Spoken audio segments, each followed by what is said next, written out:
बिस्मिल्लाहिर्रहमानिर्रहीम। जिंदगी में हम सब किसी ना किसी मंजिल की तलाश में हैं। कोई कामयाबी चाहता है, कोई सुकून और कोई इज्जत। मगर क्या आपने कभी सोचा है कि दो लोग एक ही रास्ते पर चलते हैं, एक पहुंच जाता है और दूसरा भटक जाता है? इसका फर्क सिर्फ मेहनत नहीं बल्कि नीयत होती है। हमारी नीयत एक कंपस की तरह होती है। अगर नीयत साफ हो तो रास्ते की मुश्किलात आपका रास्ता नहीं रोकती बल्कि आपको मजबूत बनाती हैं। जब आपका इरादा नेक होता है और आपके दिल में किसी के लिए बुग़्ज़ या लालच नहीं होती, तो अल्लाह की मदद आपके साथ शामिल हाल हो जाती है।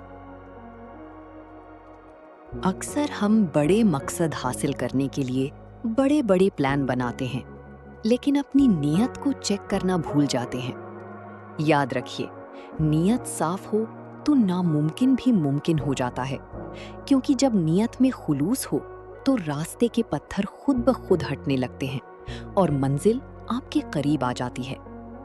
कामयाबी का ताल्लुक सिर्फ नतीजे से नहीं बल्कि उस सोच से है जो आपके दिल में उस काम को शुरू करते वक्त थी।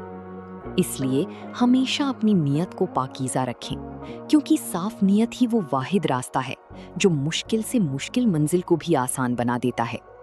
बस अपने दिल को साफ रखें, बाकी सब उस रब पर छोड़ दें, वो रास्ते खुद बनाएगा।